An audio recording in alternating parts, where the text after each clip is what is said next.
자, 오늘은 자녀 양육에 관한 말씀을 드리겠는데 사실은 굉장히 어려운 주제입니다.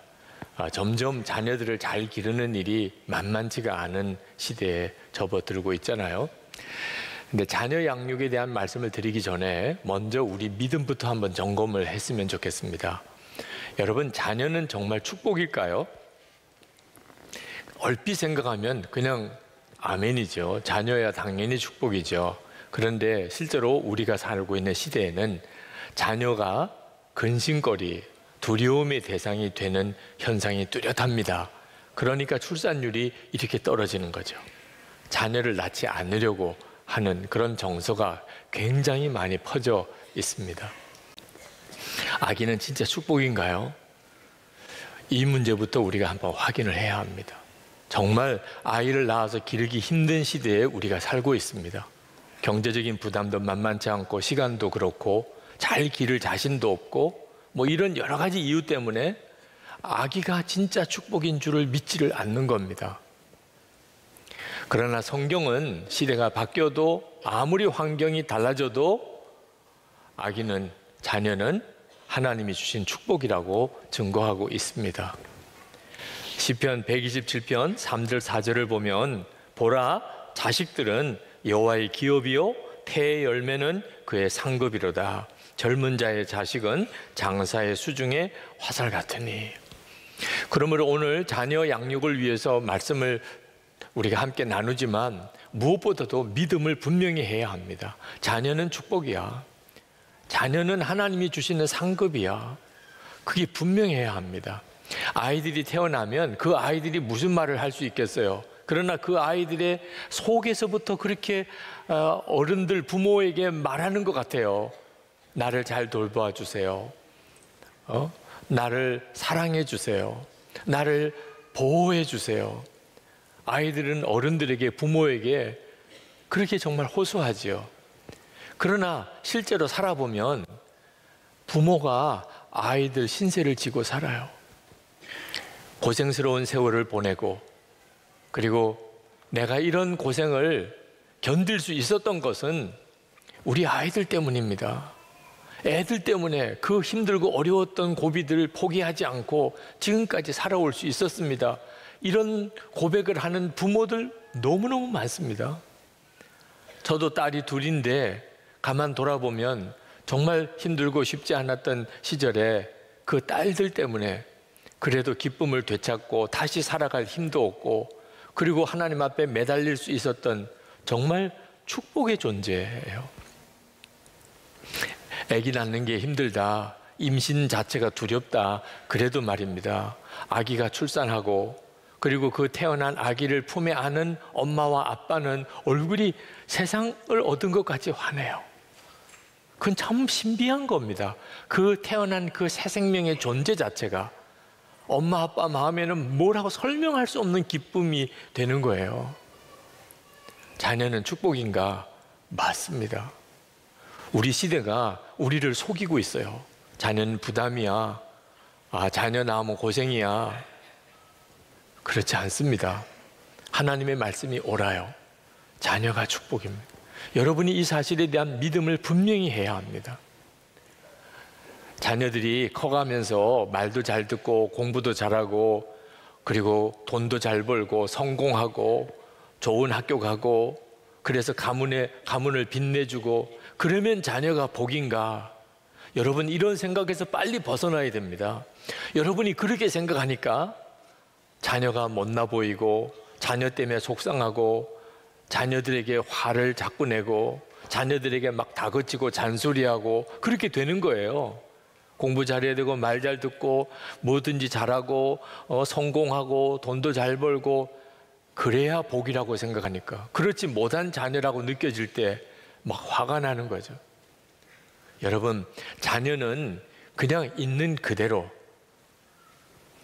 잘나 보이든 아니든, 똑똑한 것처럼 보이든 그렇지 않든, 뭔가 길을 잘 헤쳐나가든 뭔가 좀 다른 사람보다 모질한 것 같이 보이든 상관없이 그냥 존재 자체가 하나님이 너무너무 기뻐하시고 그 아이를 보면서 하나님은 환호성을 지르는 그런 존재예요.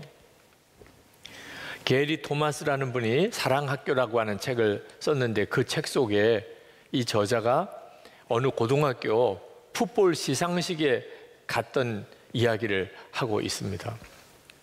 그 학교에서 그 풋볼 팀 선수 모두에게 상을 주려고 그렇게 계획을 했는지 온갖 이름의 상을 다 붙여가지고 그 선수들을 하나하나 상을 주더래요.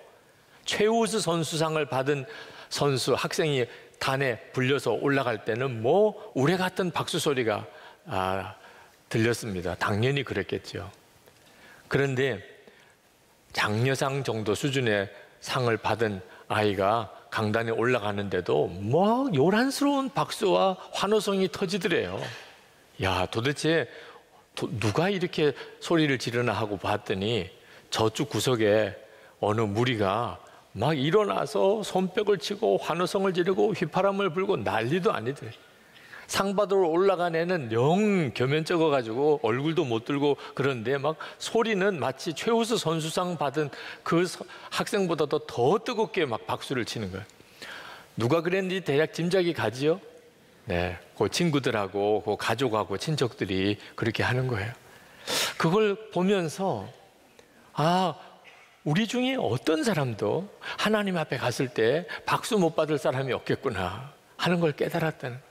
하나님은 우리 아버지세요. 우리 자녀들의 아버지세요. 그러니 하나님께서 그 아이를 보면서 기뻐하고 박수하고 환호성을 지르는 것은 지극히 당연한 일이죠. 그 사실을 부모가 믿느냐 안 믿느냐 하는 게 문제인 거죠. 정말 하나님이 우리 아이를 보면서 기뻐하고 박수치고 그러실까? 엄마 아빠인 내가 보기에도 모질한 게 천진데 잘못하는 거 투성이고 하여튼 말썽꾸러기고 하여튼 어떻게 나쁜 짓은 골라서 하고 하나님이 이 아이를 축복하고 박수칠 이유가 없어 그렇게 생각하시는 분들 있다면 오늘 진짜 회개해야 돼요. 예수를 믿으면서도 어떻게 그렇게 생각할 수 있냐 말이에요. 아니 하나님이 그렇게 기뻐하고 정말 박수치고 환호성을 지를 확실한 증거가 있습니까? 있지요. 십자가가 그렇죠. 십자가. 하나님께서 우리를 사랑하시되 어느 정도로 사랑하시냐, 당신의 독생자를 대신 내어주시기까지. 예수님은 당신이 피 흘려 주시기까지 그렇게 사랑하신 그 십자가의 은혜를 받은 사람 중에 여러분의 자녀는 제외됐습니까? 여러분의 자녀들은 하나님의 그 십자가의 은혜에 받을 사람이 안 된다. 하나님께서 우리 자녀에게는 절대로 십자가의 은혜를 주실 수 없으시다. 여러분 이런 아이가 있을 수 있겠습니까? 모든 우리 자녀들이 다 십자가의 은혜의 대상입니다. 그 말은 하나님이 기뻐하시고 정말 환호성을 지르고 그렇게 좋아하지 않을 아이가 한 아이도 없다는 거예요. 여러분이 이 사실을 진짜 믿으면 아이들이 살 길이 열립니다. 부모가 정말 그걸 믿으면.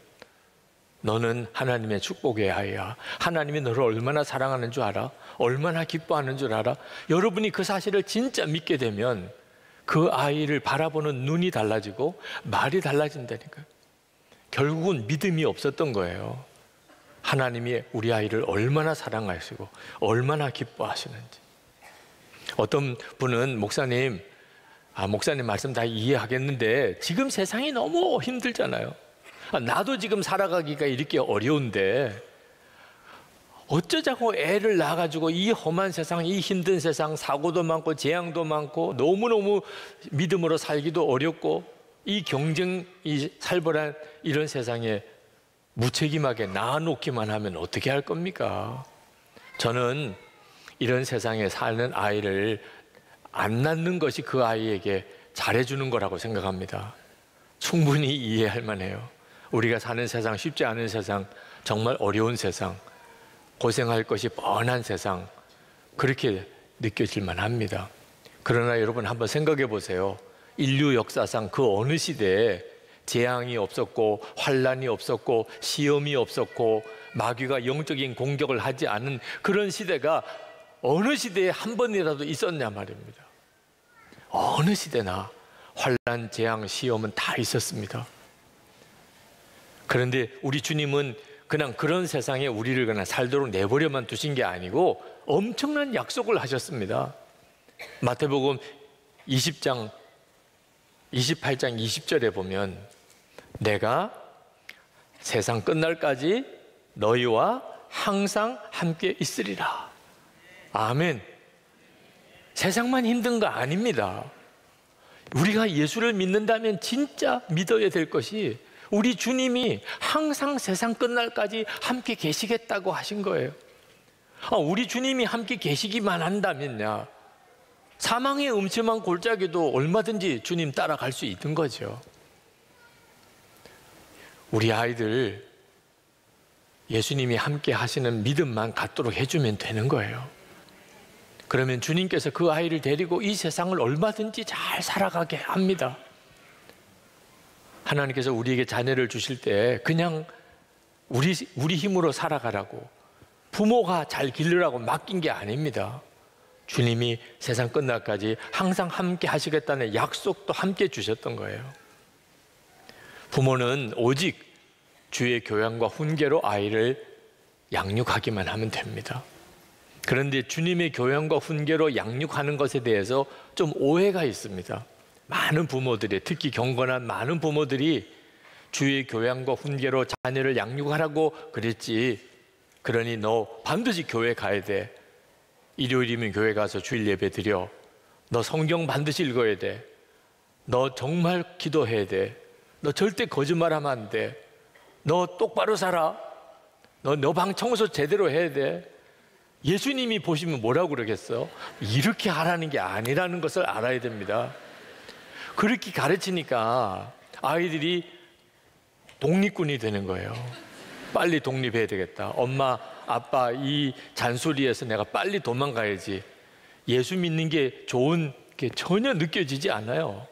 예수 잘 믿는 게 좋다는 느낌이 안 드는 거예요. 그게 종교 생활이에요. 이건 주의 교양과 훈계로 가르치는 게 아닙니다. 그럼 어떤 게 주의 교양과 훈계로 가르치는 거죠? 예수님 하면 가장 먼저 떠오르는 게 뭡니까? 십자가죠. 십자가가 뭡니까? 완전한 용서, 완전한 사랑이죠. 그러니까 주의 교양과 훈계로 가르친다는 것은 아이들이 완전한 용서와 사랑의 분위기 속에서 자라는 거예요. 엄마 아빠가 끊임없이 용서하고 끊임없이 사랑하는, 그걸 경험하면서 자라게 하라는 거예요.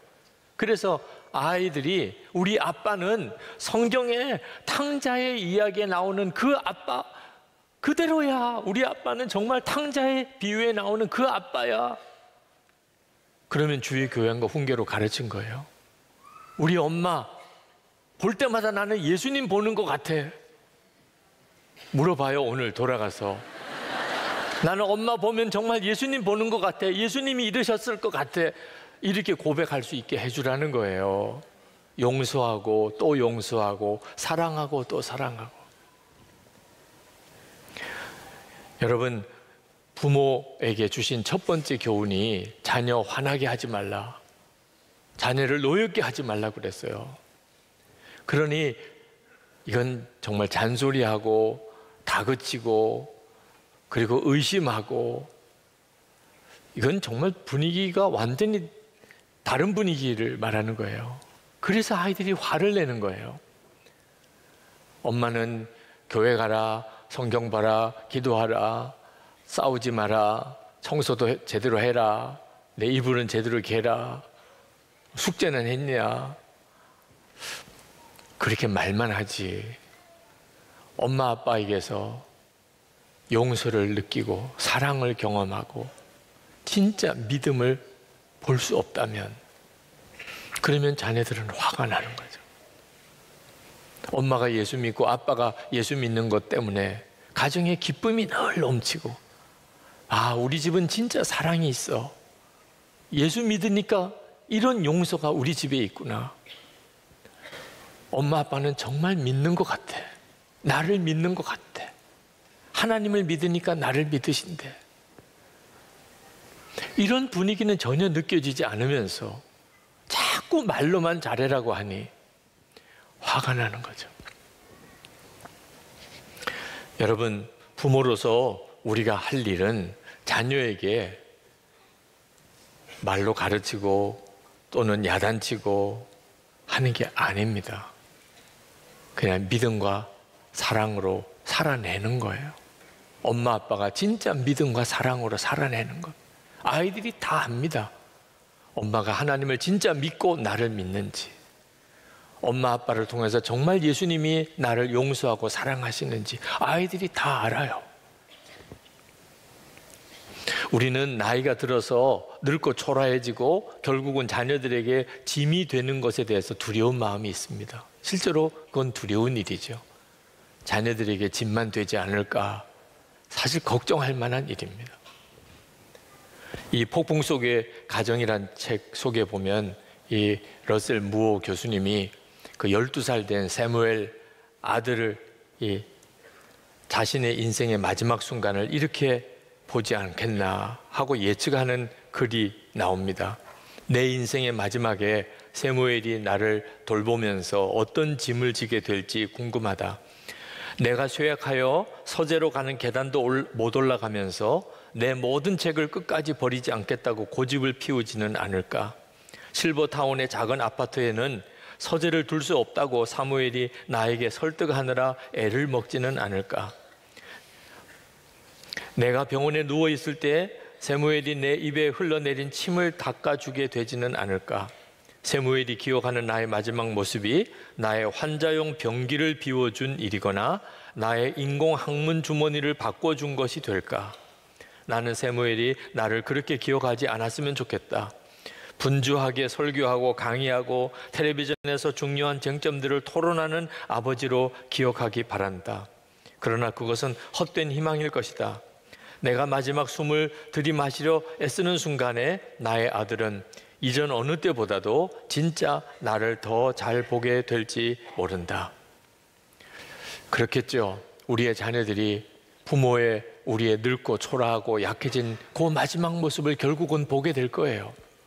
그러나 두려운 것은 그게 두려운 게 아닙니다. 진짜 두려운 것은 엄마 아빠의 믿음이 우리 자녀들의 마음속에 생각 속에 어떻게 기억될 건가 하는 것입니다. 저희 부친께서는 81 되셨을 때 저희 집에서 설날 가족 모임을 갖고 떡국을 맛있게 드시고 그리고는 그 다음 새벽에 뇌출혈로 쓰러지셨어요. 쓰러지신 걸 늦게 발견하고 그리고 병원에 급히 모시고 갔지만 결국은 온몸을 쓰지 못하시게 됐습니다. 기도절개하고 콧줄을 꽂고 말씀도 못하시고 그리고는 계속 그것을 뽑으시려고 하니까 꼼짝없이 병원 침대에 팔을 묶어 두어야 되고 그런 아버님의 모습을 2년 동안을 지켜봐야 됐습니다.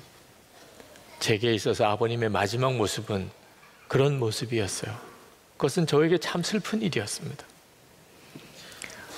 그러나 아버님 장례를 치르면서 아버님이 나에게 심어준 것이 그 초라했던 마지막에 그 고통스러웠던 모습만 아니었다는 걸 알았어요. 저희 부친은 굉장히 성품이 온유하심, 어느 누구하고도 싸우신 적이 없으세요. 큰 소리 내신 적도 없으시고 계속 오래 참으시고 또 참으시고 모든 사람과 화평하게 지내셨어요. 어떻게 좋은 사람만 만날 수 있었겠습니까? 진짜 힘들고 어려운 분들도 많이 만났는데도 어쩌면 그렇게 모든 사람과의 관계를 잘 부드럽게 맺어 가실지. 나중에는 그 힘들었던 분들 다 모시고 돌아가실 때까지 여행을 다니시면서 섬겼던 모습이 참 제게는 특별하게 인상 깊습니다. 저는 어릴 때 아버님의 그 모습이 너무 약해 보였어요. 너무 무능하게 보였습니다. 말 한마디 제대로 못하시는 아버지라고 생각되고 그렇게 아버지가 은근히 마음에 좀 무시되었어요. 그러나 말씀을 보면서 아버님이 가지고 있는 그것이 얼마나 귀하고 놀라운 건가를 비로소 깨달았습니다. 우리가 아이를 잘 기르보려고 애쓰고 노력해서 아이들이 잘 기르어지는 거 아니에요.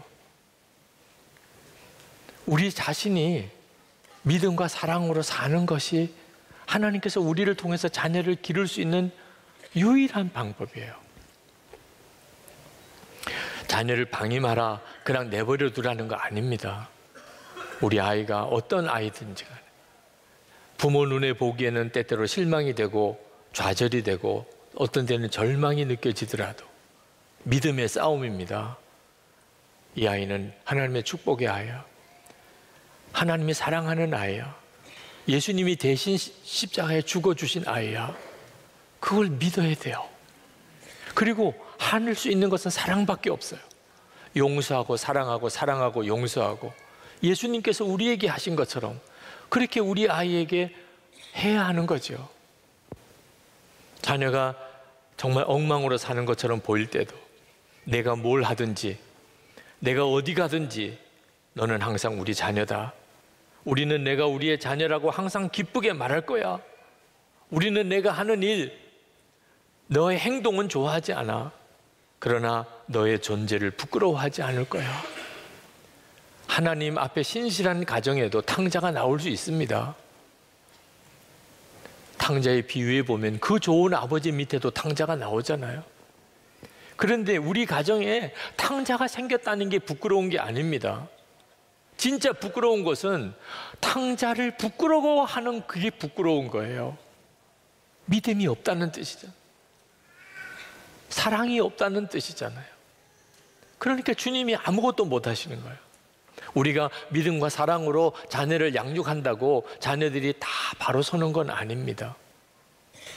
우리가 생각했던 것처럼 우리가 원하던 그때에 아이들이 다 바로 서지지는 않을 수 있어요. 그러나 기억해야 합니다. 반드시 탕자가 돌아오듯이 하나님께서 그 아이들을 통하여 하나님의 역사를 보여줍니다. 물론 어떤 때는 부모가 죽고 난 다음에 그 결실이 이루어질 수도 있죠. 부모가 할 수 있는 것은 오직 하나입니다. 우리 엄마 아빠는 정말 믿음과 사랑의 사람이었어. 엄마 아빠는 나를 정말 믿으셨어. 그리고 정말 사랑하셨어. 알고 보니까 그것이 하나님으로부터 온 것이었어. 그러면 그 다음부터는 주님이 하십니다.